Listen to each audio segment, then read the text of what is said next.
സമസ്ത കേരള ജമിയത്തുൽ ഉലമയുടെ 100ാം വാർഷിക മഹാസമ്മേളനം കാസർഗോഡ് കുണിയയിൽ പുരോഗമിക്കുന്നു. സമസ്തയിൽ നിന്ന് വിട്ടുപോയവർ തിരികെ വരണമെന്ന് സമസ്ത അധ്യക്ഷൻ ജിഫ്രി മുത്തുക്കോയ തങ്ങൾ പറഞ്ഞു. സമസ്തയിൽ നിന്ന് താൽക്കാലികമായ വിട്ടുനിന്നവരും പ്രശ്നങ്ങൾ പരിഹരിച്ച് തിരിച്ചുവരണമെന്നും തങ്ങൾ ആവശ്യപ്പെട്ടു. മുഖ്യമന്ത്രി പിണറായി വിജയൻ, കർണാടക ഉപമുഖ്യമന്ത്രി DK ശിവകുമാർ, പ്രതിപക്ഷ നേതാവ് VD സതീശൻ തുടങ്ങിയവർ സമ്മേളനത്തിൽ പങ്കെടുക്കുന്നുണ്ട്. മറ്റൊന്ന്, സമസ്ത കേരള ജമിയത്തുൽ ഉലമയിൽ നിന്ന് താൽക്കാലികമായി വിട്ടുനിൽക്കുകയോ അല്ലെങ്കിൽ വിട്ടുനിർത്തപ്പെടുകയോ ചെയ്തതായ വ്യക്തികളോ അല്ലെങ്കിൽ സംവിധാനങ്ങളൊക്കെ ഉണ്ടെങ്കിൽ അവരൊക്കെ ആവശ്യമായ നിലക്ക് സംഘടനയുമായും കൊണ്ട് ബന്ധപ്പെട്ട് ആ പ്രശ്നങ്ങൾ തീർക്കാൻ വേണ്ടിയിട്ട് മുന്നോട്ട് വരണം എന്നുള്ളതാണ് പറയാനുള്ളത്. അപ്പോൾ അങ്ങനെ ചില സംവിധാനങ്ങളൊക്കെ സമസ്ത കേരള ജമിയത്തുൽ ഉലമ വിട്ടുനിർത്തിയിട്ടുണ്ട്. അത് വിട്ടുനിർത്തിയത് അത് പ്രശ്നം പരിഹരിച്ചുകൊണ്ട് സമസ്ത കേരള ജമിയത്തുൽ ഉലമയിലേക്ക് അവർ തിരിച്ചു വരണം എന്നാണ് അവരോടും പറയാനുള്ളത്. വ്യക്തികളാണെങ്കിലും അങ്ങനെ തന്നെ. കാരണം സമസ്ത കേരള ജമിയത്തുൽ ഉലമ എന്നുള്ളത് വലിയൊരു സംഘടനയാണ്. ഇപ്പം എല്ലാവർക്കും മനസ്സിലായി, നമ്മൾ വലിയ സംഘടനയാണ്. വലിയ സംഘടന എന്ന് പറയുമ്പോൾ അതെല്ലാവർക്കും ഒരു സംശയമാണ്. ഇപ്പം എല്ലാവർക്കും മനസ്സിലായില്ലേ, സംഘടനന്റെ വലിപ്പം മനസ്സിലായാലും എല്ലാവരും ഇവിടെ കൂടിയതൊക്കെ സമസ്തന്റെ മക്കളാണ്. അല്ലാതെ ഏതെങ്കിലും ഒരു വിദേഹത്തുകാരവിടെ കൂടിയിട്ടുണ്ടാവൂല, അല്ലെങ്കിൽ ഏതെങ്കിലും ഒരു കള്ള തരീക്കത്തുകാരവിടെ കൂടിയിട്ടുണ്ടാവൂല. കാരണം അവർക്കൊന്നും കൂടാൻ കഴിയൂല. അപ്പൊ സമസ്ത കേരള ജമിയത്തുൽ ഉലമയുടെ മക്കളാണ് ഇവിടെയൊക്കെ കൂടിയിട്ടുള്ളത്.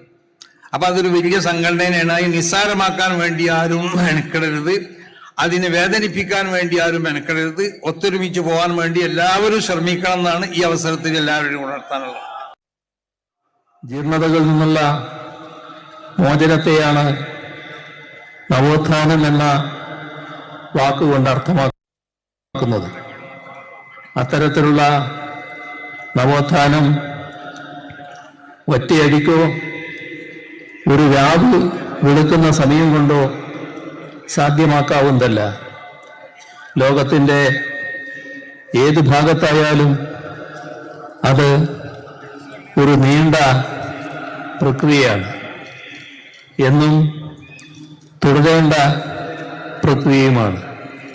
അതിനെ ആ വിധത്തിൽ തന്നെ കാണുകയും സമൂഹത്തിൽ നടപ്പാക്കി പോരുകയും ചെയ്ത ചരിത്രമാണ് സമസ്തക്കുള്ളത്.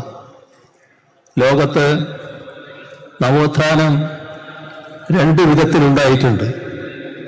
ചിലതിന് സംഘർഷാത്മക സ്വഭാവമാണ് ഉണ്ടായിരുന്നെങ്കിൽ മറ്റു ചിലതിന് വൈജ്ഞാനിക സ്വഭാവമാണ് ഉണ്ടായത്.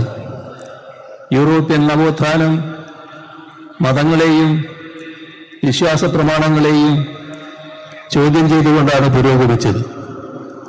അതുകൊണ്ട് തന്നെ മതവിശ്വാസികളിൽ വലിയ മാനസിക മാറ്റം ഉണ്ടാക്കുന്നതിൽ അത് പൂർണ്ണമായും വിജയിച്ചു എന്ന് പറഞ്ഞുകൂടാ.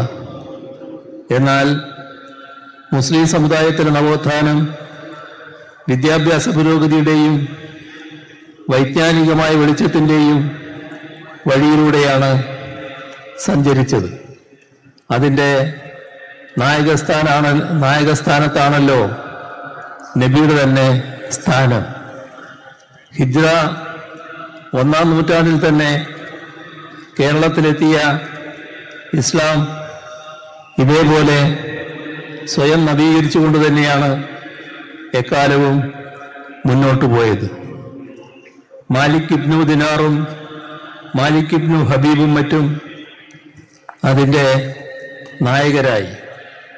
തുറന്നിങ്ങോട്ടുള്ള ചരിത്രത്തിൽ അധിനിവേശ ശക്തികൾക്കെതിരായ പോരാട്ടം, ദേശീയ ബോധത്തിൻ്റെ വ്യാപനം, പുതിയ വിജ്ഞാനശാഖകളുടെ വളർച്ച എന്നിവയൊക്കെ ഉണ്ടായിട്ടുണ്ട്.